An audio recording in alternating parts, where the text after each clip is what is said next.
walking the street. Purple Daily is daily Vikings entertainment. We just want the Vikings to win a Super Bowl before we die. I will ride with this group. Seriously, man. Please. And away we go. All right, dudes. Little Feedback Friday here. First things first. Can you hear us, audience? Are these mics working? Testing. We're fine here. 1, 2, 1, 2. We're fine in studio. And just so everyone is clear, that is above my pay grade. What happened yesterday? That thankfully bus we have thrower. engineers. Do you know what that are is? much smarter That's than a me. bus thrower fine for Declan, right? Do you know what? That's fine. I'll take the fine. I'll gladly pay the fine to cover my own face. Last night, Buffalo Wild Wings, Roseville. Awesome show. Thank you. Yeah. But that show was the type of show why the Beatles finally quit touring circa 66. Because you know what? They were trying to do too much production. They couldn't do it. Too much. Yeah. Trying to do too much. We're a studio band. We are mostly a studio band, but it is fun to get out, hang out with listeners. At B-Dubs in Roseville last night, Pepsi was putting on the event, so we appreciate them. And we'll get to a bunch of Feedback Friday questions. We'll get to a snake draft of the week here, but let's start at Quick Trip on this Friday before we do anything else. Where you should start, not just on Fridays, but every day of the week. Because Quick Trip, why? Because it is one-stop shopping. It is so convenient. It is not just convenient, it is also so effective because guess what? You're going to get kind and courteous service. You got outside the quality gasoline guarantee. Inside, if you're watching this right now, you're seeing all of the options at Quick Trip. We're talking breakfast, lunch. Heck, you know what? You're driving home tonight and you're like, it's the end of the week. I don't feel like cooking. I need something for dinner. Well, say no more. You just stop in at Quick Trip and presto, snacks, anything that you might want at Quick Trip. Look, Quick Trip. Quick Trip. Here's what it is, guys. It is your starting quarterback that's always reliable. No passes too high, no passes too low. Everything right on target. Bus thrower. Not like a dog in the street, but like a great convenience store there for you. Also, we mentioned Pepsi. Thank you again to Pepsi. Pepsi supplied, I don't know, like 200 or 250 of these Justin Jefferson souvenir cups last night at B-Dubs. We appreciate them for helping us put that event on. If you'd like one of these Justin Jefferson souvenir cups where there's a QR code on the side and you can scan it to enter to win Victor's Ride, a Polaris Ranger 1000, you can get these inside the aforementioned Buffalo Wild Wings. Order 10 wings and a Pepsi, and you'll get one of these cups. You can get them inside Hy-Vee Fast and Fresh locations and U.S. Bank Stadium for home games. Pepsi, the official beverage of the Minnesota Vikings. Make sure your fridge is stocked and ready to go for rivalry, border battle weekend here. All right, well, let's dig into the feedback here. Let's start with this one from David Rose, who says, "Morning, fellas. Morning. This is probably the first time I've been truly upset with you guys. Uh-oh. We had the smallest mention of Dallas Turner this week that lasted maybe 15 seconds, and we all know had he not played well, he would have been called a bust all week. That he'd never be that guy. Declan would have ripped Kwesi. I think we all ripped Kwesi, but he was the best, maybe even second best on defense last week outside of Jalen Redmond. Can we please update the Dallas Turner conversation off of last week?" More than 15 seconds, first of all, because I mentioned him as a silver lining on the Monday show, and then I brought him up too because he replaced Grenard on Sunday, and we talked about this. In replacing Van Ginkel, it didn't seem to go as well. In replacing Grenard, he's exactly right. Dallas Turner had a very effective game. So yeah, I'm like, it's one game. Let's build off of that. Let's see where things go. It doesn't erase the entire season, but it is certainly a productive game. And I'm curious now. I think Grenard feels like he's practicing now, so it feels like Grenard is training to play on Sunday probably. So I'm very curious to see what role they carve out for Turner here. But I think we all want to see him succeed. There's no question about it. It's just that to date it's been a little bit underwhelming, no matter what the pundits might try to tell us. So I am in wait-and-see mode here, and I am encouraged by what I saw at U.S. Bank Stadium. Yeah, like he had statistically, he had 5 pressures in that game, which ties for the most he's had in a single game this season. He had 5 against the Bengals. So he's definitely, I think he's risen above bust classification. He's not a bust. He's an NFL player. He's definitely an NFL player. I think the best comparison we've had to this point in his career from a Feedback Friday emailer, and I wish I remember who specifically sent this in, but remember like a month ago, someone emailed for Feedback Friday, Garrett Bradbury as a kind of an offensive comp, that Garrett Bradbury was a first-round pick, and he was a starting NFL center for the Vikings for like 5 or 6 years. Never really regarded as one of the best at that position, but he's above the level of a backup, but below the level of a Pro Bowler and a guy that you were hoping to get when you selected him, 20th or 18th overall in the first round. Mm-hmm. And I think Turner kind of falls into that category. When you give up draft capital to move up to get a guy who's an edge rusher, you're doing that in hopes that he's a game wrecker who's going to rack up double-digit sacks on a regular basis. Maybe he does at some point. But 2 years in, he's not that guy, but he's not unplayably bad. I mean, they've had some really bad draft picks that are unplayable in the first couple rounds the last 4 years. He's not that. So he's making his way. We'll see what the ultimate upside and ceiling is, but it's been a slower grind. The fact that we're sitting here almost 2 full years into his career, and we're getting an email that says like, "Hey, can we acknowledge that Dallas Turner wasn't a corpse in that game? that he actually played a bunch of snaps?" Like, yeah, that's good. That's awesome. But that was the expectation long ago when they drafted him. So. He is certainly not unplayably bad. But the expectations, exactly right, considering the round and the capital that was given up for him, is higher, and that's very fair. I think we talked about this a couple of weeks ago. If Dallas Turner was a third-round pick, none of us would be complaining. It'd be like, okay, he plays, it's fine. You call him a hit. He's a hit. Wow, this guy's for sure. So it's all based on expectations and where we set that bar. Comment here from YouTube. Is it NTV Res Runner? Says, no J.J. McCarthy talk today, please. We're going to front load the episode with non-JJ McCarthy questions. Okay. But we will get to JJ McCarthy. There's a bunch of, I would say like 75% of the feedback emails we got this week have something to do with JJ McCarthy or the quarterback situation. So overwhelmingly, it's the thing that you guys want us to talk about based on your feedback emails, but we'll get there. Fair. Let's go to this one from Alex Patkin.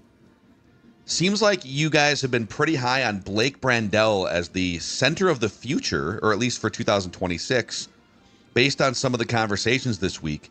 And I can't say I disagree. However, if that is the case, why aren't you advocating for Blake to continue starting at center for the rest of the season instead of Ryan Kelly?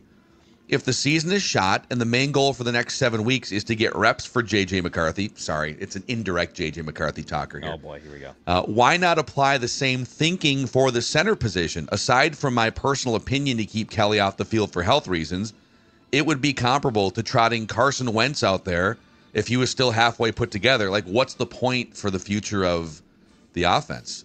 I agree on this.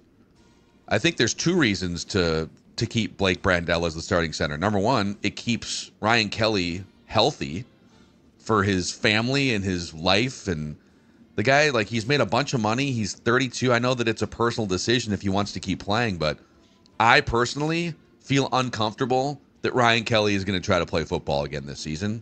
It's my own personal take. And also, Blake Brandel, I think, has a better chance to be the starting center in 2026 than Ryan Kelly. So I agree with Alex. I feel like everything is so JJ that we probably aren't fleshing out things like that. But yes, I'm with you, and I think that we're not necessarily in the minority. The fact Ryan Kelly is going to come back and play makes you uncomfortable. And so, yes, if in a perfect world, I think with where things stand, yes, Blake Brandel starts. Because one, Ryan Kelly was brought here because of this vision, right, of what the team was going to be like, and the team was going to win, and JJ was going to step in and play pretty well, and it was all going to be fine, and he's going to be part of a playoff team. Well, I don't think that's the case. So, yes, if I think about it, I think that there is a good case. There probably is some talk to be had about the fact that why not continue to start the guy who might be your starting center in 2026? And if he might be, let's continue to go. So it's a good point. Yeah. I think we talked about it a little bit this week too, but like, I don't know, what's your guys' % chance that he is your week 1 starting center in 26 right now? Like, do you want them to go address this need like as a day 2, day 3 decision in the draft? Should they go back to the free agent well? Like, I feel like, and I know it's easy to say it now, but I do feel like he's the lock to be your starting center next year. Yeah. Here's my thing is that is a really tough place to play for multiple reasons. One is it's a lot of mental processing, right? So if Brandel's showing a predisposition to being good at that, like, do I want to draft a guy in the 4th round or the 5th round and throw him in immediately and say, okay, National Football League, here we go with J.J. McCarthy possibly starting at quarterback? No. So like, there's if this was left guard, right? So Jackson stepped in and played well, but that is a position. It's a tough position. Don't get me wrong, but it's not a position where you're making line calls potentially and doing lots of things. So I would say right now, like if you just froze things right now and said, okay, 2026. I'd say there's a 70% chance. Like he's showing he can do things that I'm not sure if I take a kid in the 4th round, I trust that he can step in and do on day 1 of training camp. And the importance of the center to the quarterback is enormous. So I like it. Yeah, let me see here. I'm just pulling over the cap center salary numbers open here. If you were to hit the open market or somehow, try to pay for like a top 10 center, the top centers in the league make over $15 million. Creed Humphrey, average annual value, Chiefs center, is at $18 million. Cam Jurgens, Eagles, $17 million. And like Ryan Kelly is $9 million average annual value. And he is the 7th or 8th highest paid center. So Blake Brandel would be like the 18th in terms of his cap number for next year, $4.1 million, like the 18th highest paid center. Mm-hmm. So there's a bunch of things to address when you have cornerback needs, maybe even interior defensive line, because you got 2 guys who are aging. There's some things, even running back. There's some things I'd rather spend 1st and 2nd round draft picks on than center if you've got a guy like Blake Brandel on the roster. Yes. And I'd rather not go into a draft thinking, well, if I'm going to then spend like a 3rd, 4th, or 5th round pick on a center, then I have to start him. So no matter what, I think it makes sense for Brandel to be on the team and maybe have it set up so that if you draft a center and Ryan Kelly's gone, that guy has to flat beat Blake Brandel out in training camp. But yeah, I think it is tracking for him to be the starting center, which is an amazing turn of events and a credit to him. Mm-hmm. That dude has been this Swiss Army knife along the offensive line. And the fact that center, it's a small sample size. It's only been like 6 games, but that he may have found his best position at this point in his career is kind of a cool story. I think with his size too, like he doesn't. One of the most important things from a physical standpoint to me is how much do you see him get like shoved back, moved off the ball? Not very often. It seems like it's not often, and that just from a protection standpoint. Because I mean, the Bradbury thing is partially he wasn't that big. Yeah. So yeah, I think that this is and if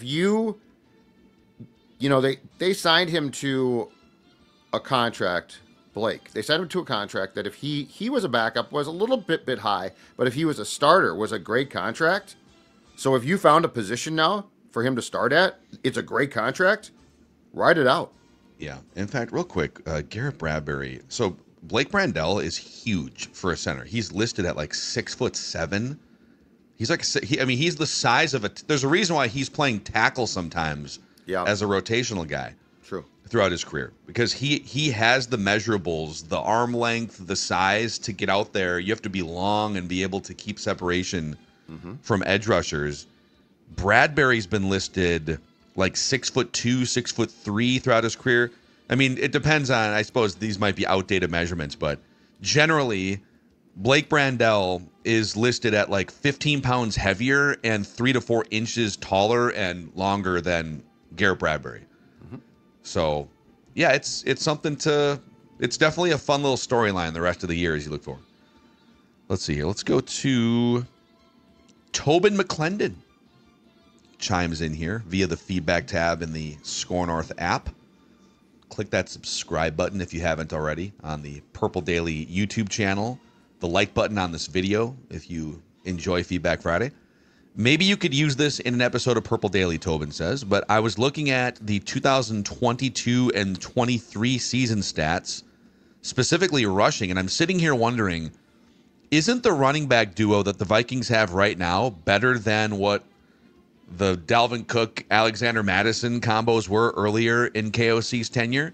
Even though Dalvin was good, on paper, Jones and Mason seemed to be better than Cook and Madison a few years ago. I don't understand why O'Connell can't run the ball like he did in his second season with the Vikings. Although I don't think they ran the ball much in that second season either. No. They were like near the bottom in attempts. Yeah. While still being able to produce passing numbers. But with their situation right now, I understand passing yards are hard to come by, but that should be the reason that they have to run the ball more to help the young quarterback. He'd run the ball 30 times when Kirk was at the helm. That's not true, actually. Why does it not make sense to run the ball with our current offensive setup?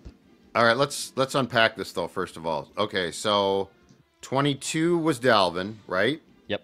And 23, Dalvin was gone, right? Madison. And it was a disaster. Yep. 24, if I'm not mistaken on this, I believe last season was the most rushing attempts under KO as head coach. Correct. As a yes, yep. Yeah. Like, So yep. this is sort of flawed. Like, I get the question. The question's a good question, but he's backing into it a little bit flawed. So it's not necessarily as documented there. Yeah. So in the 4 years KOC has been a head coach, the Vikings have been 28th, 28th, 14th, 30th in just straight up rushing attempts out of 32 teams. In yards per attempt, they've been 26th, 24th, 26th. 8th, this year being 8th. Yeah. 8th in yards per attempt. Like, as much as I've wanted him to run the football more in previous years, like, okay, Dalvin was a corpse. Alexander Madison had no business being RB1. And last year, Sam Darnold was hunting down the field. Again, I think he could have balanced it out a little bit more. But and they did. Like 14 attempts, that's respectable. That's fine. I feel like that should be a baseline. If you're a competent, proper offense, and you have a decent running back, I think 14th is a good bar to set. Proper offense. When you are top 10 in yards per attempt and you are refusing to run the ball, 30th out of 32 teams, and you are basically having I'm hot on this today. When you're basically having a pissing match saying we're not just going to run the ball for statistics. Dude, you're effective at doing it.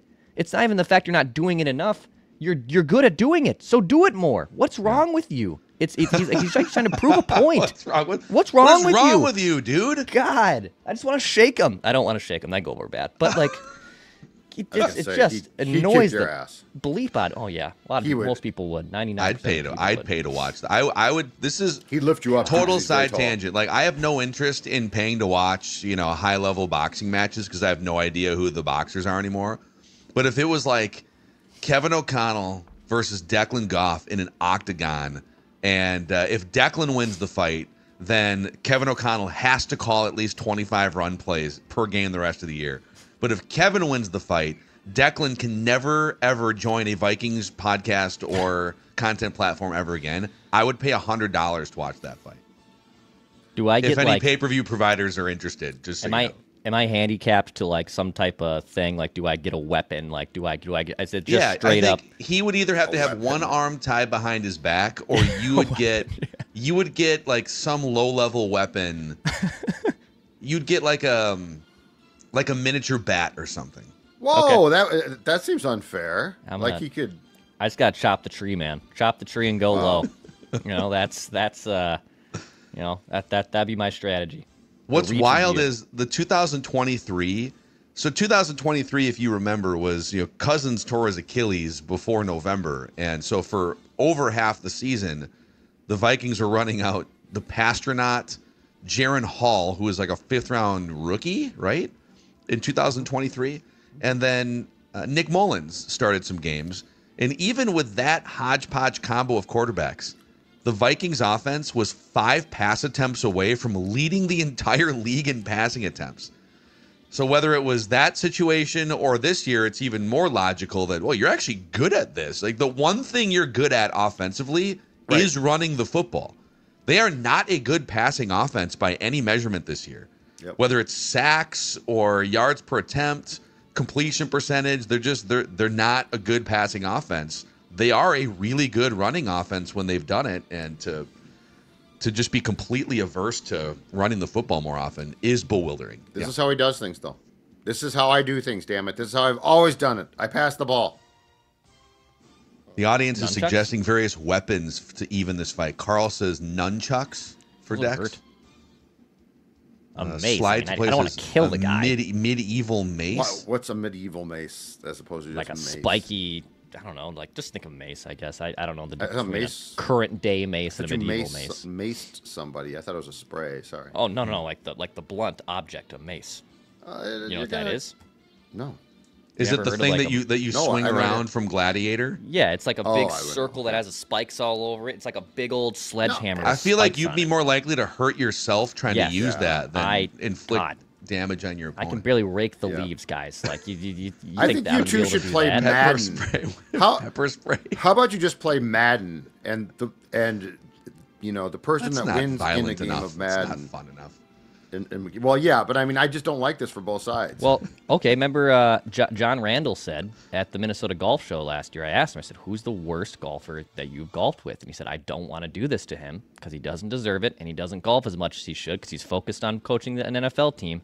He said it was Kevin O'Connell. Wow, I forgot So about can that. Declan's plus Yeah. 30 handicap? Can we? Is it a game Well, of golf? Is it a game of golf I- that decides this? I got a bad feeling that because John Randall golfs constantly. Yeah. I've got a bad feeling that his standard, like Kevin O'Connell's bad, would make most of us like blush and be like, "Oh, that's bad." Yeah, because John That's true, Randall's too. like mean, he's like a scratch golfer. I don't know if he's scratch, but he's a very respectable. he shoots in the 70s, probably. Yeah. KO, keep in mind, KO didn't make it as a quarterback. The 99 Whisperer, KOC. Kevin didn't make it as a QB, but I mean, this guy was a great football and basketball player. You know what? I already know Kevin O'Connell does this. Kevin O'Connell waits for the green to clear on a par 5 for his second shot. Every single time. Like, Kevin, that hybrid's not getting there. No, it'll get there, and it goes 100 feet. I know You guys that's are selling KOC short as a now. golfer. You guys I are know selling- that's him. You guys are selling short now. Well, You guys are come selling on. way short. You know I'm right here. I'll defend him on Declan's this. right. I guarantee you'll. He wouldn't make the green, but I guarantee you, what John Randall considers bad is like for most of us. Oh, you're really Yeah. bad. Kevin, I you, think you you're can both go. right. I'm going to wait it out. I'm gonna wait it out. Wait it out. Let's take 7 practice swings. We're waiting. There's people behind us on the tee tops at box. 75 yards. Yep. You guys are okay. Steve Okay. Steve Glass Carlson houses. on we are acknowledging the glass golf houses Yeah. that we are. Yeah, I mean, if I was teeing up in a glass house, I couldn't break the window to get Yeah. the ball out Yeah. of it. That's the Me problem. neither. Think I could get the ball in the air? Steve Carlson says on Kevin O'Connell, I've always thought the world of Kevin O'Connell ever since he came to the Vikings as head coach. It's only this year that I have gone 180 degrees on Kevin O'Connell. Good coaches adapt and change their game to the players around them. I listened to the KFXN interview with Kevin O'Connell earlier this week, KFXN Radio. Just because there's 6 offensive linemen and 7 players in the box doesn't mean you can't run the ball. Is Kevin immune to the facts? 70% conversion rate when you run the ball on short yardage, 15% when you pass the ball. I thought KO finally got it last year when he wanted a better offensive line. Now I believe he only wanted a better offensive line so he could pass the ball more effectively, not so he could run the ball. He just doesn't get it. And if he doesn't get it by the end of the year, he as well as Kwesi should go. You got to go. That's so here's what I would say about this. He gets it. He just don't care. Like, he understands what he is going to pass. And here but this is going to get into, just thinking this through, this is going to get into a fascinating discussion, okay? Because if Kevin O'Connell, after the season, and let's just say that JJ looks okay, but he's not going to be great. If Kevin O'Connell says, okay, damn it, we're coming back, we're going to do the same thing. Like, he tells the Wilfs this, he tells whoever is in the meetings at the end of the season. I'm not changing how I call plays. And McCarthy's developing, but it's still a work in progress. That's where I think there's going to be even more of a case for him to be told, okay, that's fine. Then we need to bring in a veteran to compete. Because if you're going to continue to do what you're going to do, like he's literally, it flies in the face of what O'Connell told us, but he is stunting McCarthy's growth at that point. I saw another Diana Rossini report on social this morning to what you were just saying. She was on a Chicago Bears podcast Yeah. and said, what makes people think that J.J. McCarthy is going to be the Vikings quarterback next season? Yeah, and But there was some other thing too. she made some other headline basically too, saying they're basically wondering if he's. I'm paraphrasing here, by the way. That it's probably not unlikely, but they're trying to figure out if he's even going to be the starting quarterback in 2026. Yeah. Right. But I think some of that was, I couldn't tell if that was like informed at all or if that was just her extrapolating. It sounded more the latter. Yeah. Okay, this might be reckless because this is kind of an aggregate, and I can't listen to the clip here. But someone grabbed this and said, Diana Rossini, Vikings to explore other options with McCarthy. Yeah, this is from it's the CHDO, right? Yep. Or whatever. It's the Around the NFL. I don't know. It's like a Bears podcast.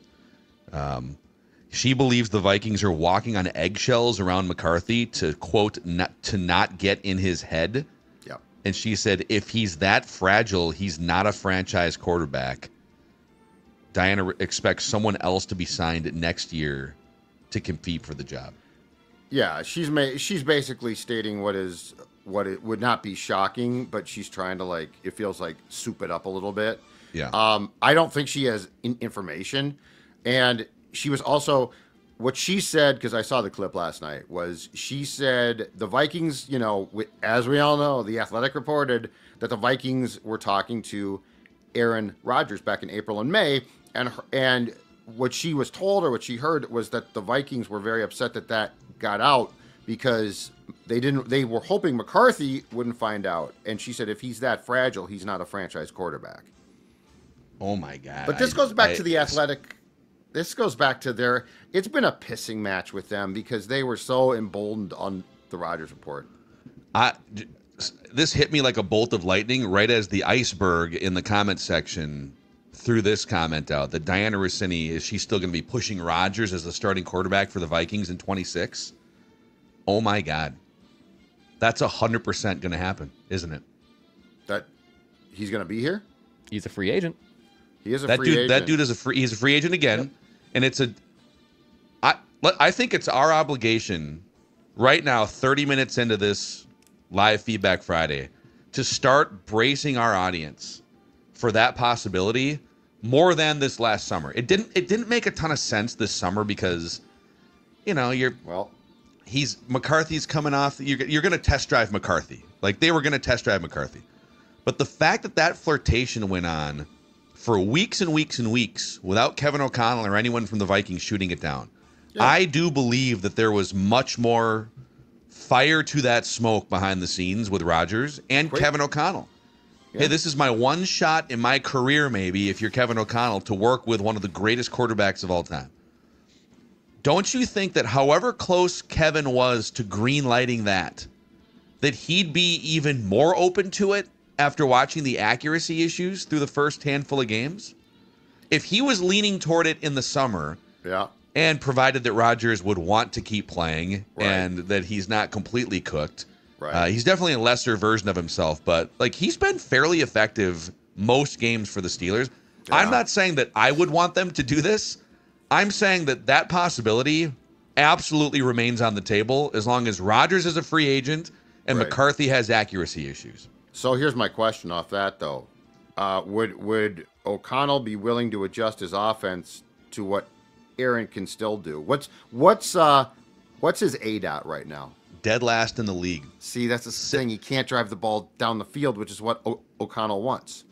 Well, I think it's a couple things. Well, I'm glad you brought this up because bottom of the league qualified starting quarterbacks in ADOT, which is I was going to say, I said average. ADOT. I said ADOT, and Look I at didn't you. get the football sounder, and then you said it, and you gave yourself the football sounder. I do not have the no, football sounder. No, I didn't give it to myself. I gave it to the show. Like we've been saying ADOT here five times.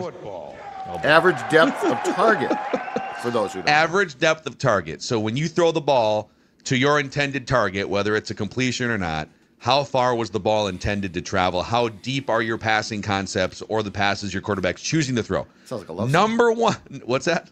I said it sounds like a love song. How deep are your passing targets? Air Supply. I Yep. think they recorded that in the late 70s. I'm all out of ADOT. But the number one on that list is J.J. McCarthy. He averages the most air yards per throw of any quarterback in the league. Dead last, and it's like 11 yards per throw in the air. Dead last is Aaron Rodgers. I think it's like 6 or 6.5 average yards per target. Now, when you watch Rodgers, a lot of it is he loves the quick game, and he's old. He knows that he can't sit back there. That if he sits back there for more than 2.5 seconds, it ain't 10 years ago where he can just scoot out to the right and make a play like he used to do. So I think in his mind, it's quick. Let's get the ball out. I'd rather have a completion for 4 yards than eat a sack and be minus. So would the system have to be tweaked a little bit, or would Rodgers just like get to the check down quicker because, hey, it's a completion and I'm 50 years old? But that could be a thing in the 2026 offseason. It could be a thing. Yes, it could be. Like if we want to go down this path, I mean, a trade for Mac Jones could be a thing, which Florio wrote about, I think, a couple of days ago. Like there's a lot of things, but there's a lot of things that could be a thing here. Like we don't know. The reason I hate the Mac Jones thing is because you'd either be trading for him for the 1 year, and is it $4 or $8 million? It's less. He makes less than $10 million.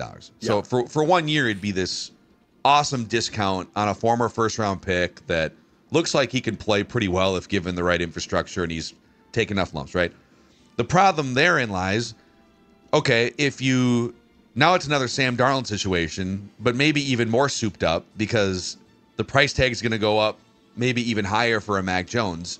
Percentage of the cap, I don't know what it would be, but you'd be paying, if you liked him, maybe his agent would even demand immediately, if you're going to make that trade, my client wants a contract extension because he's going to be a free agent. Or does he just walk and hit the open market? Now you're getting a 3rd round comp pick in a couple of years. It feels like the same carousel to me. It all does to me. Yeah, the best option here is McCarthy figures out a way to be more mechanically sound and accurate. And now we're into the McCarthy conversation here. But if we separate what is going to be, quote, a thing compared to like what we want, they're very different.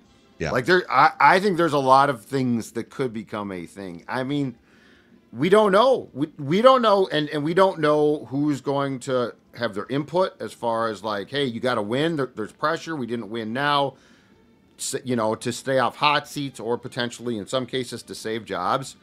Like this season I really believe this without knowledge at all. This season has really thrown people for loops. Like this was expected to be good.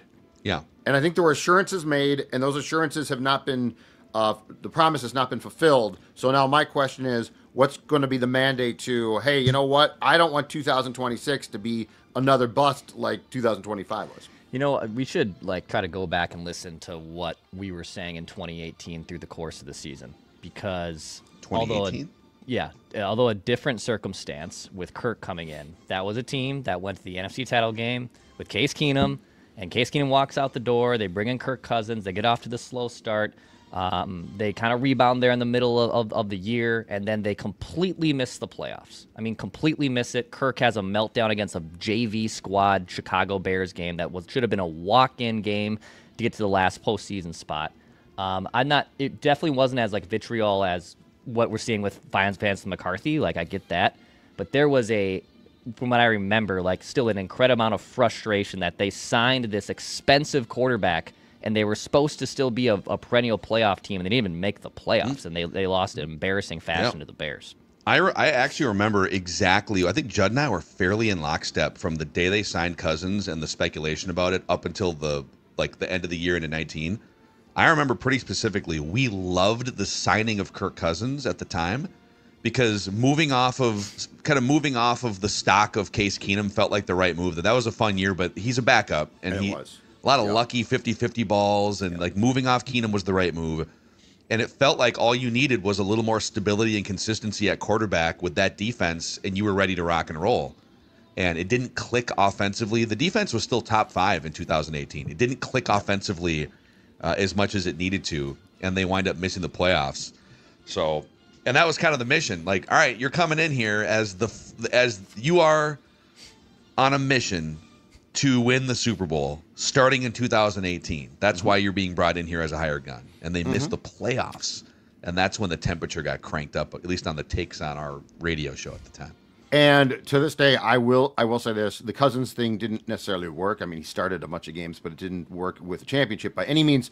But it was the right move in the sense that moving on from Case was 1,000%. Like, that will always be the right move. There was no world in which Case Keenum in 2018 was going to come back and repeat that, and then 2019, and now you've got your quarterback. So like they got on the wrong horse, I guess you could say, ultimately, if you were looking for a Lombardi trophy, but they moved off the right player. I saw there was a friend of the show had a take about the Vikings quarterback situation yesterday or 2 days ago. I'd like to ask you the same question here in a moment. We'll get to more feedback Friday. Couple things. You guys have helped us raise over $3,000 for Give to the Max Week. The Bond Between is the entity that we are putting whatever our powers are behind. You see on the YouTube channel. These are our furry friends. These are our dogs. Maya, Stella, Barnabas, the Vinster right there.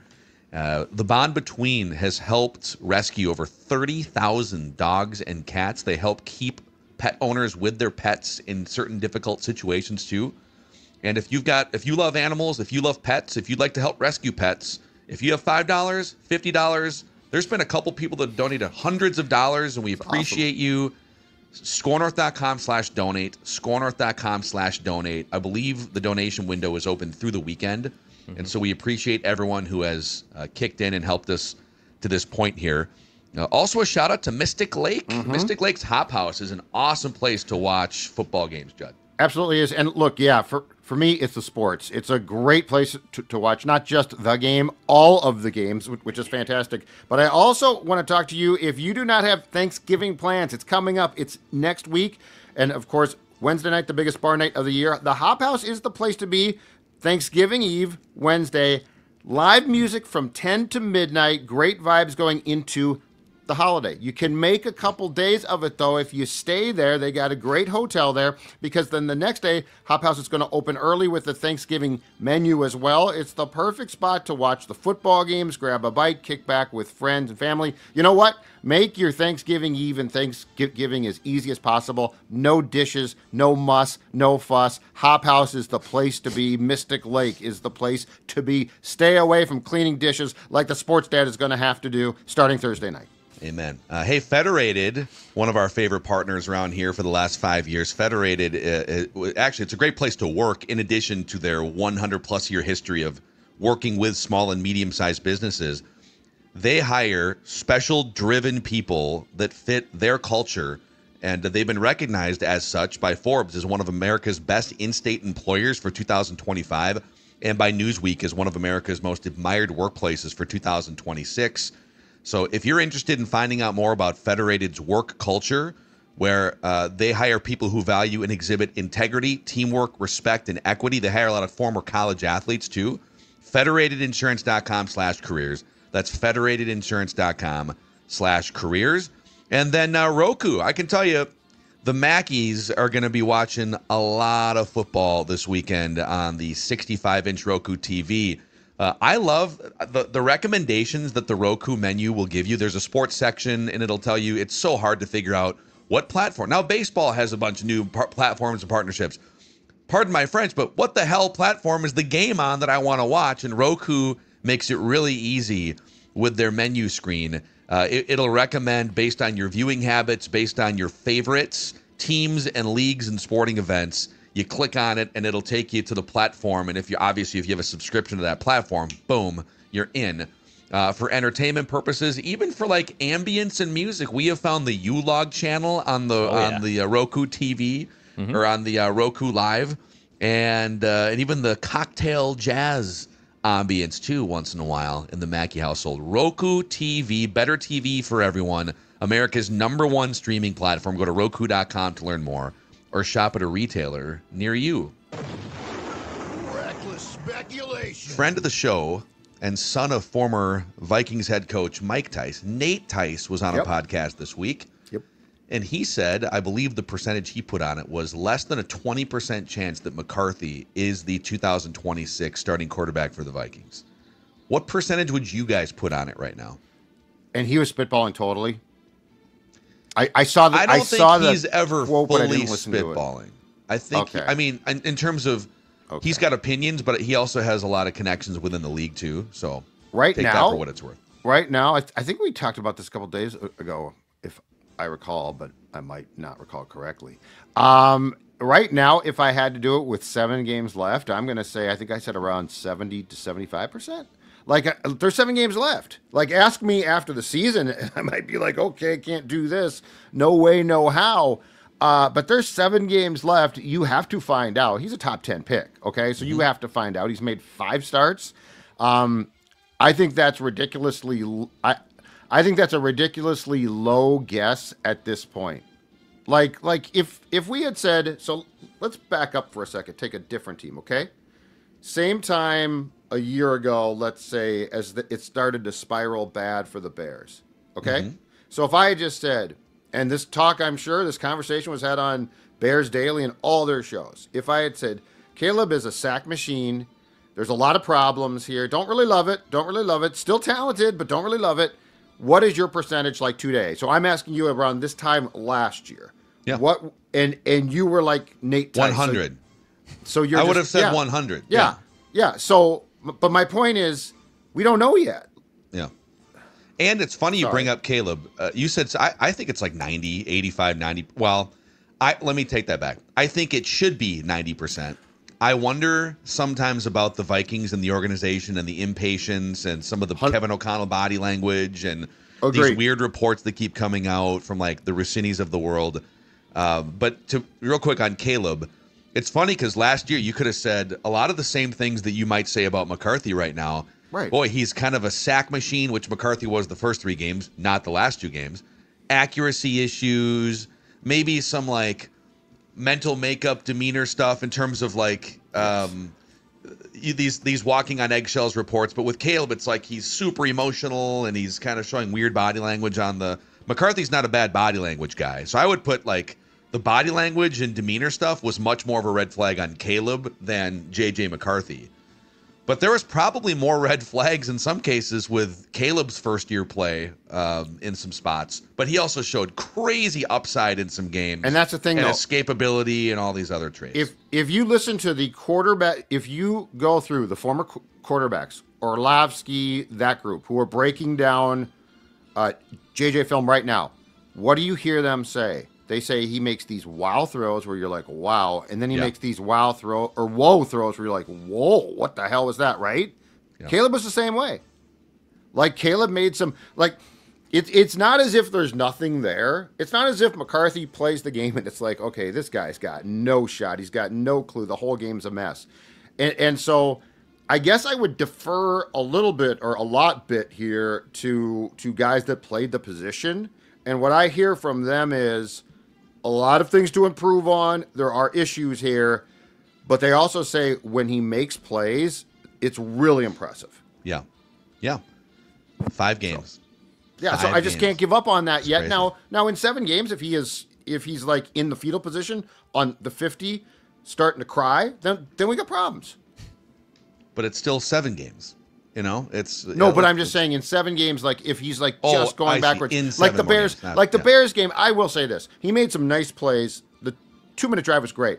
The Bears game was a little bit scary though because it showed a regression. Like, I don't want to see a lot of regression. I want to see progress. It might be slow, but like the Detroit game, I thought the Detroit game stats weren't great. Yes, there were some problems, but at the end of the day, he won the game, made a key throw at the end. And so it's like, okay, overall, this is progress. What do you guys think of, because I haven't seen it a lot, what do you guys think of the Tebow comparison with JJ right now in terms of fourth quarter comeback, accuracy issues, have a flair for the moment?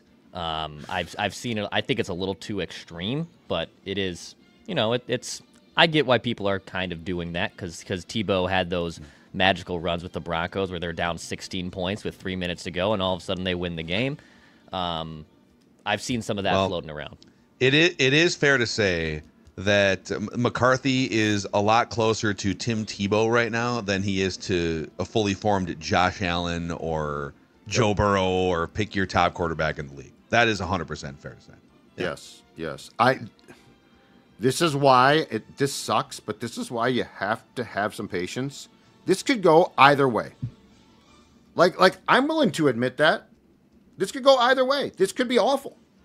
But are you going to judge it right now and draw a line and say that's it? And plus, with the way that your season's played out, you now do have the luxury of finding out. Yep. Let's see here, man. There's some good stuff in here. Let's do some criticism here. A couple criticisms from Justin R. chimes in. Actually, you know what? Let's start with this criticism. Adam Vossen says, my hottest take is that Purple Daily needs to get rid of the J.J. McCarthy quote in the intro until he consistently plays good football as an NFL quarterback. That's fair. The dog in a street? That's probably fair. Do you think should we ditch it? Like a dog in the street! No. I think if he doesn't go, Not yet. if he plays like he did against the Bears, against the Packers, I definitely think we should ditch it. For now. So in your mind, we're one game away from kicking that out of the intro. Well, I mean, we just have a lot of choices. We've got a lot of choices, and I don't know that a guy who is struggling deserves to be our lead-in. What if Kirk plays his ass off this weekend Then against? play that one. Aren't they? Because isn't he starting this weekend? Oh yeah, he's against their the Saints? starter now. Oh, he's their starter now. He's talking about empowering people at the podium. Oh, Kirk is back. I did see full that. Full Kirk is back. Okay, well, if Kirk lights it up and JJ's terrible, we'll consider swapping dog in a street with. You know what we should? Actually, you know what? If JJ struggles again, we should take the quote from Wednesday about rewiring his whatever. Oh, neurological pathways. Yeah, that's what we should play to start with. Just say, hey, it's rewiring in progress. By the way, how far away historically does this one seem right now? And I tell you guys I love you. I mean it. From the bottom of my heart. I will ride with this group until they don't let us play anymore games. That's 22, right? Yeah. Yeah, it feels like a long time ago. Ancient right now, man. Feels like a long time ago. Ben Johnson should say the same thing about his team, because the more that I look at the 2025 Bears, my God, they are the 2022 Vikings. Yeah. It is. It's the negative point differential, bad pulling defense, out games late, fourth quarter comebacks. Yep. Yeah. All right, Justin R. comes in here with two bits of criticism here. We'll start with, come on, Judd. Walter Rouse, you were pounding the table for Walter Rouse yesterday. Just want to know if he can play. Rouse was a sixth-round pick. Sixth-round offensive tackles rarely become starters. While Rouse has the ideal frame and arm length, he lacks the athleticism to start at tackle in the National Football League. He's a backup, period. Judd. I lost my cool about the draft, and so I just started to scream Walter Rouse's shouting names. name. And so I will say this. I've gone through therapy this morning. I was told to calm down on Walter Rouse. It was, here's what I think it was, misguided angst. I'm so upset about the draft. You're just searching for any name. You were just kind of lashing out, and poor Walter Rouse is over there just trying to enjoy breakfast before practice, and Judd I'm just grabbing walking him by the around. collar. I'm walking the dog, and unlike McCarthy, I don't drop back to pass. I just stop and scream, Demetrius Underwood, Derek Alexander. I just scream names. Lewis Satan. So yes, you're right. I'm wrong. Come on, Judd is correct. All right, the next piece is for the show here that. So we were talking about Ryan Kelly and some of the dead cap numbers on some of these players if you were to move on. And Justin says, Purple Daily contract discussion is generally the weakest part of the show, It's very evident you guys do not have legal backgrounds or experience working with contracts.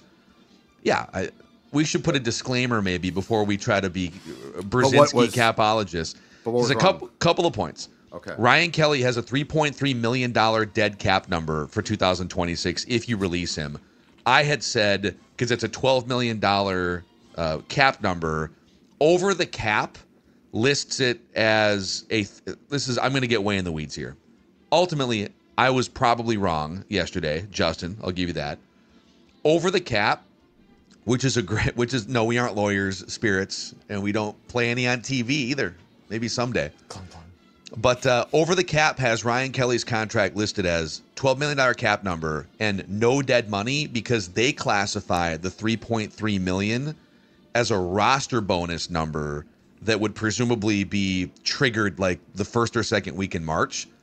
Based on reports, it was part of a signing bonus that gets prorated over the duration of the contract. It was like a $6.5 million signing bonus on a 2-year contract, which means 3.3 and 3.3. So if you cut Ryan Kelly, according to the reported details of the contract, not over the cap, you would have to eat $3.5 million in dead cap, but you'd still save like $9 million to the cap.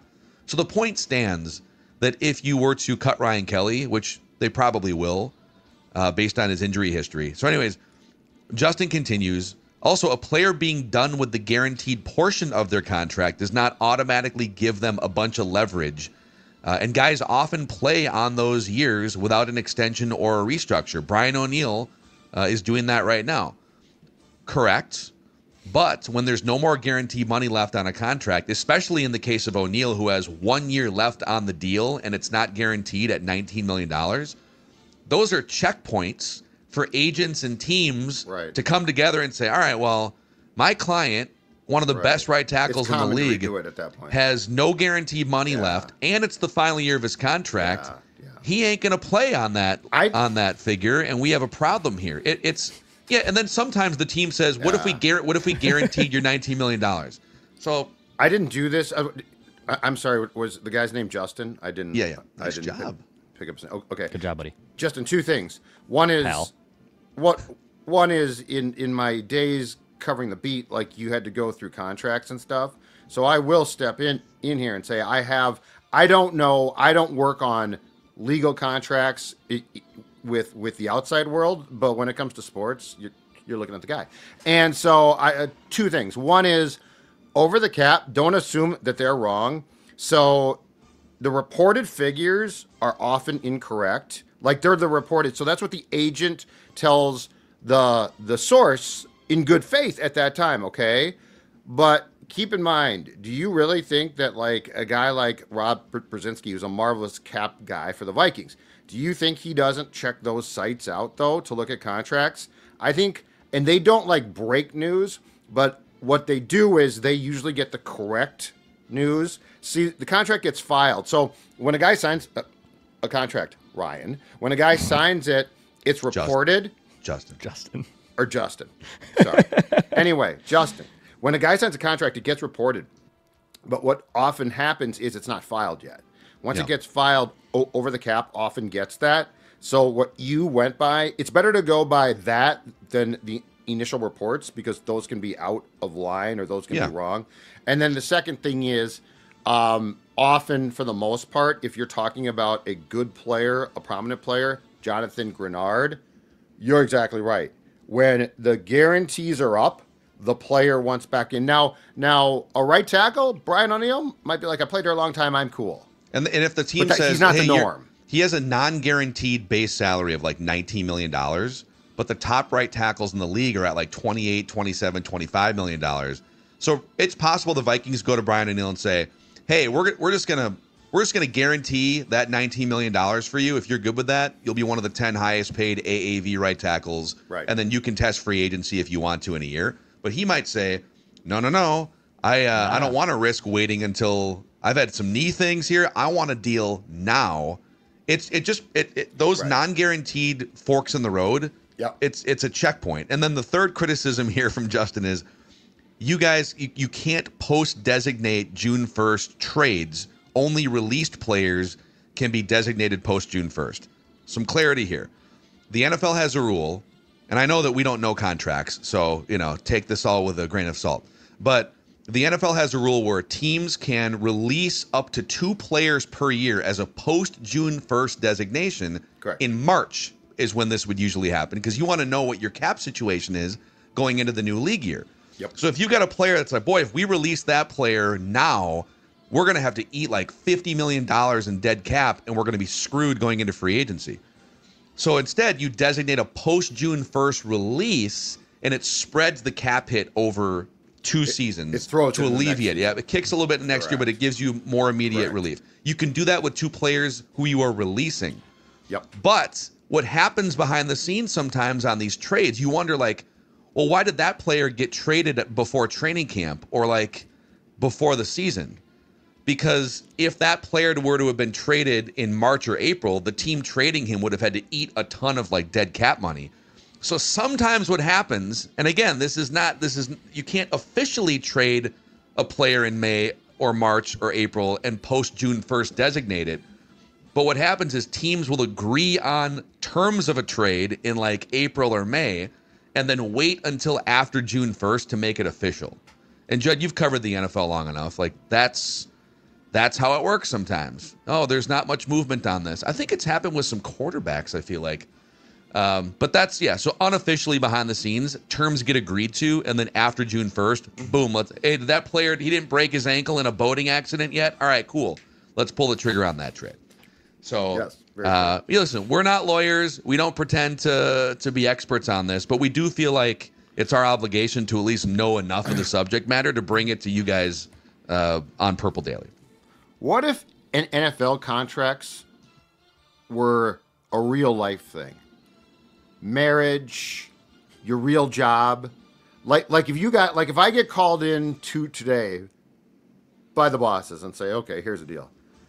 We are going to post date June 1st. You're released as of June 1st.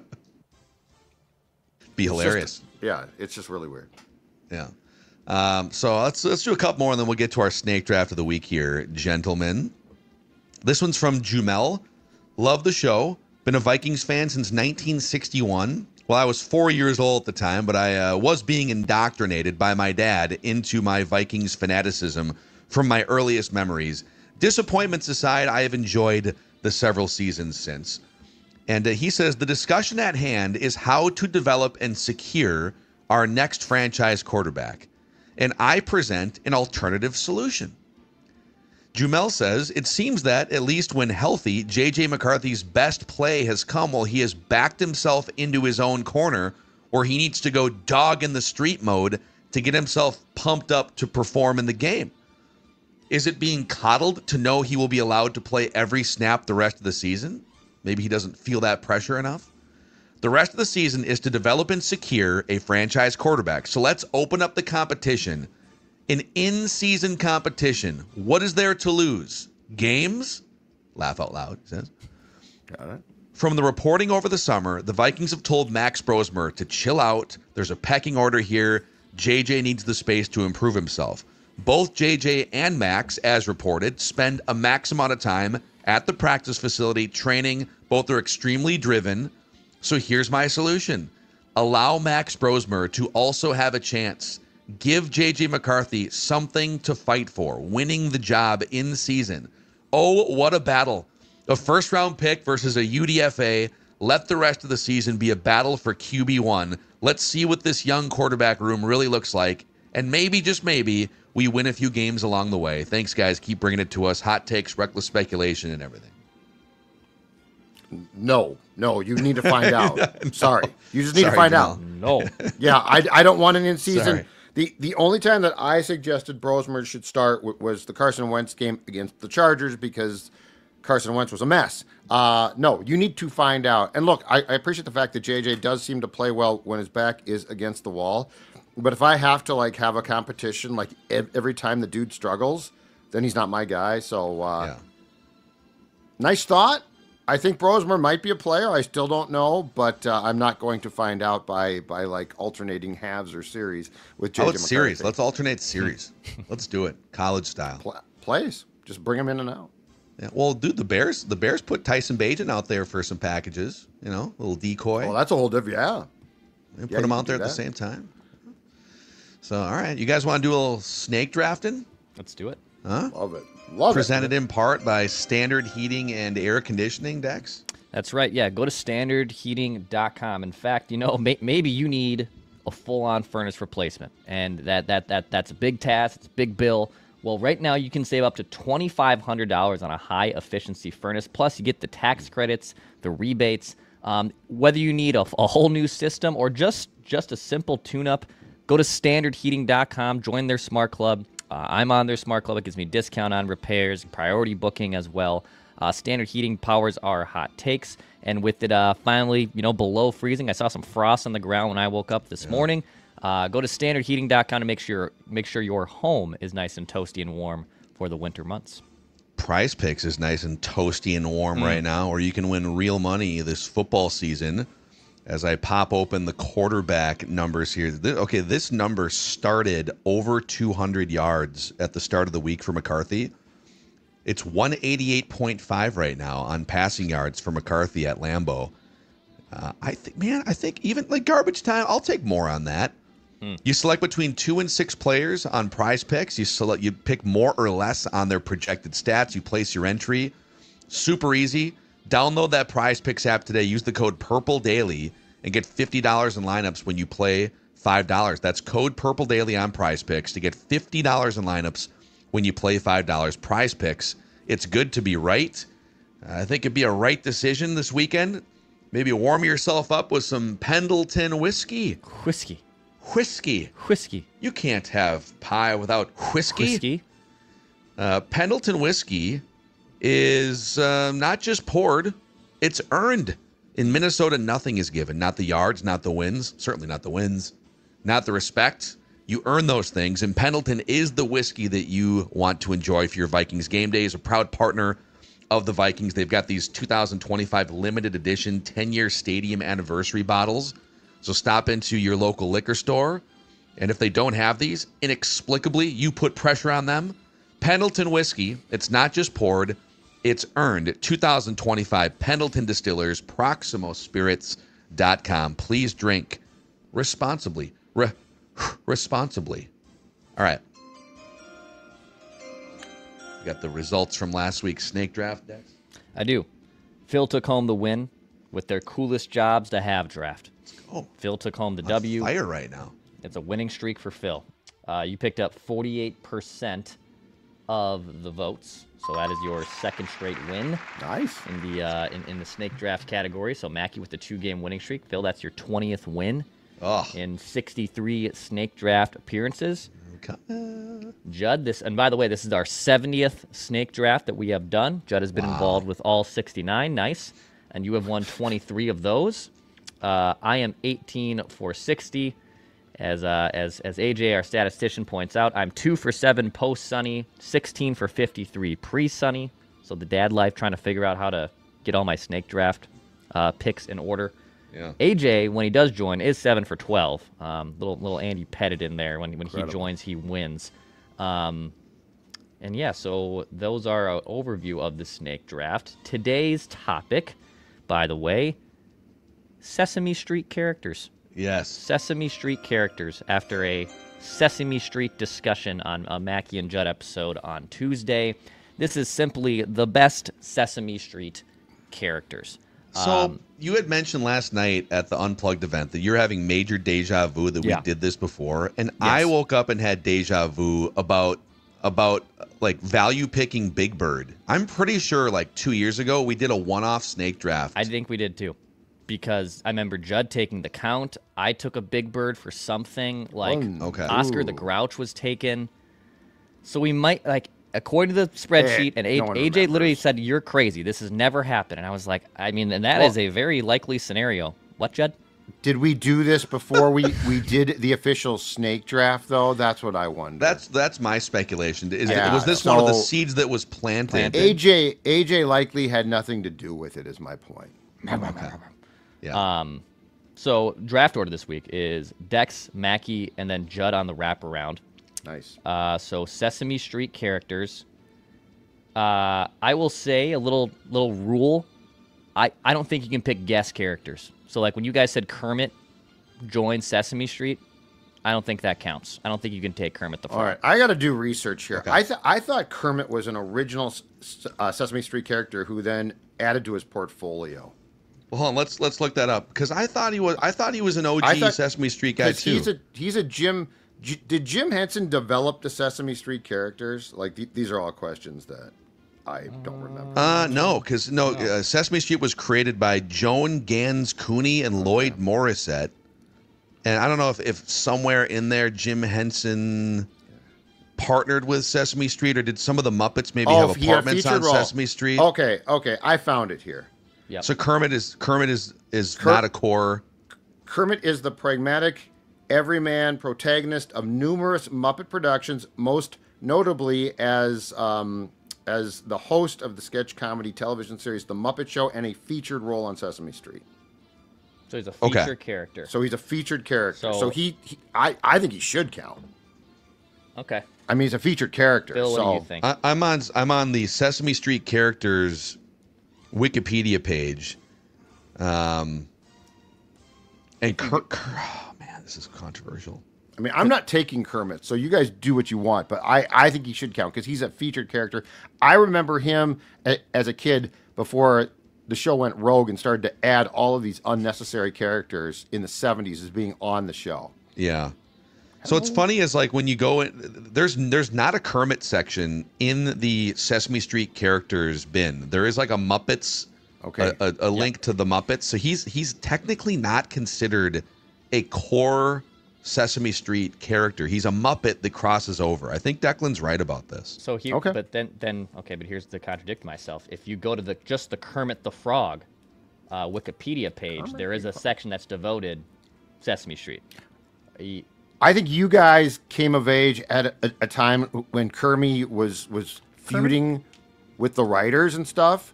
Okay. And so I was around at a time where I think he was on more. The Muppet Show hadn't launched yet, as I recall, when I was a kid. Yeah. So I think he was a Sesame Street character, and then he branched off, Oh, got well, in a pissing match with Jim Henson or something like that.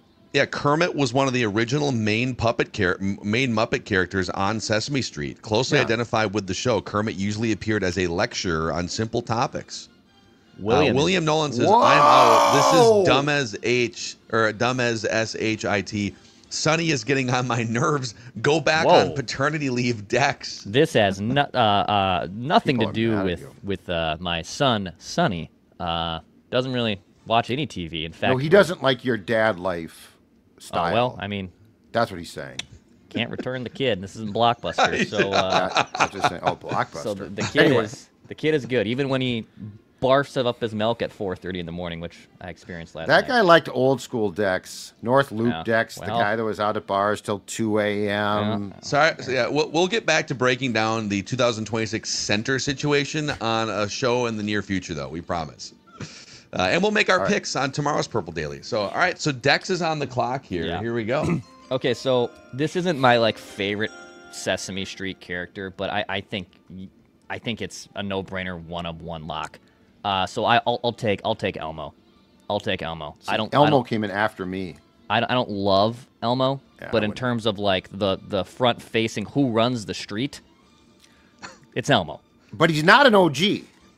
He's not an OG. That's the interesting thing. This Elmo dude never existed when I was a kid.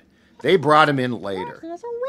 So he's all yours. He's all yours. He's but I'm gonna definitely tell more you right now, he's our generation. he's a pretender. For sure. He don't figure into the Zolgadian years of Sesame Street. When I used to get home from St. Therese, flip on that show. The show I didn't like. Okay, Boomer. Sesame Electric Street Company. Boomer. I didn't like Electric Company. I never thought that was a good show. Mm. Kids loved Electric Company. Mr. Rogers, he was okay. A little bit too nice for my tastes. I'm just gonna let Judd randomly going. rant Mr. about Mr. 70s PBS shows that I've Mr. never Rogers, a little bit too nice for my taste. And that trolley, like dude, Mr. get rid of Rogers. the trolley. All right. With my first pick here, I'm taking the Cookie Monster. Yeah, I almost Give tripped me the C is for Cookie. And can I get the Cookie Monster from the Family Guy episode actually, where he's in Cookie You guys are Rehab? terrible. Go away. I'll take Go away. I'll take Cookie Monster. It puts Judd on the clock here with back-to-back picks. All right. Oscar the Grouch. Yeah, it's very fitting for you. Yeah, that's a good pick for you. Now here's a question. Controversial question. I think I know where you're going. As controversial as J.J. McCarthy, maybe more so. Are Bert and Ernie separate? No, they're a package deal. In Then my I'll take opinion. 'em. I think they're a package deal. Then I'm taking. Controversial. You don't have Bert without Ernie. You don't have Ernie without Bert. So Then I'm taking them. I think they you get have them to be both? included. I Okay, know then- that's two guys, but They're like Bert, the Sedin twins when the Canucks Yes. got them both. they're just like the Sedin twins. Okay, they're just like the Sedins. Then I'm taking them But both. they're not like conjoined twins. You know, they're just like they're like Hey, friends. Declan- Are they Declan brothers said or are they more like roommates They're, with some they're questions? roommates and They're not. buddies. Okay, Not that there would be anything They're wrong. not I'm just saying there's brothers. some They're, unanswered they're questions there. roomies. Okay. Okay, I'm taking. So I get I the personally Grouch. think it's okay. Phil, I don't know. Whatever. I'm fine. My big board runs pretty deep here, so Okay. yeah. Okay. You know what? I'll take Kermit the Frog here. If Kermit the Frog's going to fall into the middle of the second round here, I will take Kermit the Frog here. Now That Piggy, brings Declan not a back Sesame Street character. But she made appearances on Sesame Street because I remember seeing. I feel like Miss Piggy would Let's make, just- she Piggy was wa- kind of stalking Kermit, quite frankly, for decades. In 1974 and 5, Piggy not yet conceived. So again, she came in. I think she originally came in as a Muppet, and then possibly I don't recall her on the street at all. Okay. I feel like there needs to be a documentary about the lines being blurred between Muppet characters and Sesame Street characters. Dex with the back-to-back. Give me the Count. One. Love me the Count. Count is great. Yeah. Definitely helped us little children figure out how to count to 10 or whatever. Still helping me to this day. Still use my fingers. Back-to-back pick with the second one. Between a couple, I think to be, but to be safe, I'll take them. I'll take the Big Bird. I'll take Big Bird. Okay. I'll take Big Bird. These are safe picks. In terms of my actual power rankings, yeah, I'm a big Bert and Ernie guy. I like Oscar a lot too, but I'll take Big Bird to round out the team. Okay. Big Bird fell. He Big did Bird fall. fell. This is a good value pick. I've heard, and this is speculation, I have heard failed drug test Oh, with Big Bird? at the combine. Definitely. I heard that same rumor, too. I heard he was in the back alley. With Mark He Sanchez. was in Indianapolis. Sanchez Alley with Snuffleupagus, who's my next pick. Nice. Give me Snuffleupagus. That's right. Big, I love furry, elephant-looking guy. Yeah. Snuffleupagus. Snuffy, who was at one point considered and played up as a figment of the children's imagination, and then they realized it was exclusion, and so they eventually introduced him as a character to the adults on the show, like Gordon and that whole crew. Okay. Snuffy. The street's Snuffy tough. for short. If you can't spell Snuffleupagus, Snuffy, Good luck, AJ, spelling Snuffleupagus. I put it in there for him. But there was a copy and paste, though. Just FYI, I did oh not spell. bird, Snuffy. All right, Judd. You look Can awful can today. Judd bring it home here with his final pick? Right? I've got. Okay, you know yeah, what's okay. funny? There's What's funny on my big board? I've got one name left, but hold on a second here. Me too, actually. I have I'm one gonna- name left, and yeah, it's there's- it's the last guy on my big board. Yep. All due respect, I never really quite got this character. I didn't really know what we were he's going okay. for with this guy. I think we all might be in lockstep of who it is. I don't think we are. I Oh. don't think. But it's one name left. But I'm looking again just to do a character check here to make sure I'm not gonna forget somebody. Cast and crew and I don't want the humans. Yeah, the you humans could are take. lame. I think you could take one of the humans. Who's the guy? Isn't there a guy named Gary? Well, there's Julia. I believe that she's one of the human characters. Julia's on there. I forget who plays the guitar. All right, Someone plays the guitar. I'll take my guy. Okay. Grover. Grover. yeah, Yeah. Grover Yeah. was. Yeah. Yep. I'll Oh, take Guy Grover. Smiley. Guy Smiley is the I'll guy take that I was Grover. thinking of. Okay, you're going Grover. I think if you took a human, you instantly lose. No love for the two-headed monster, the two purple guys. All right, so here's the Sesame they Street are. snake draft. Voting available on the Score North Twitter account shortly. Dex goes with Elmo, the Count, and Big Bird. I wind up with Cookie Monster, Kermit the Frog, and Snuffleupagus. Judd with Oscar the Grouch, Bert and Ernie, and Grover. Now, See who you got to winds up consider my picking. value. Voters, I'm appealing to you. Consider the value I got. 4 players. I got really, 4 on this players roster. with 3 picks. How did I do it? I'm going to be teaching a seminar on how to draft Sesame Street characters. On Judd's Substack, specifically and I should put it exclusively. on my Substack. Judd's and say, Substack. look, I'm telling you, it's the Sedin twins. Brian Burke and the Canucks. The Sedin twins. I don't know who that's more offensive to. Why? The Sedin twins? I don't know. Bert and Ernie? I feel like Bert and Ernie are legendary characters, and you're talking The about 2 Sedin guys twins. on the Canucks. The Sedin twins are legendary Canucks Are they? players. Oh yeah, they are. Oh, they're royalty. Well, legendary in Canucks Vancouver. players, yeah, but they're not legendary NHL Don't you players. denigrate the Canadians, okay? Don't you denigrate Bert and Ernie? Bert and Ernie, yeah. I'm not denigrating them. I love them. Hey, just That's why I have to lead the drafted them. Sedin twins to the Canucks, huh? You don't have to keep doing this. Oh, man. Is the count going to be counting J.J. McCarthy overthrows on Sunday? The drop passes. 1, 2. Full studs. Today's number is 6. All right, You know we're what the gonna count should make do? Spreads. The count should do a betting show. Well, how great would that be? 2, 3.5, kids. You're gonna grab that hook. The half-point hook is a big one. Think about this. To get young kids involved in gambling, which of course I know a lot of you would object to, so I'm not saying it's a good idea. But can you imagine a sports gambling show with the count? Be great. Yeah. An Oscar like placing bets? Where's my bookie? Tulane needs a field goal to hit the over. Can they get 1, 2, 3 points? All right, we got to run. Speaking of, we're going to go through what the Sharps are saying about Vikings-Packers on tomorrow's show, and we'll make our official picks, both straight up and against the spread, and then Vikings Vent Line right after Vikings-Packers on Sunday, live on the Purple Daily YouTube channel. Enjoy your football weekends, you Sesame Street-loving friends. We just want the Vikings to win a Super Bowl before we die.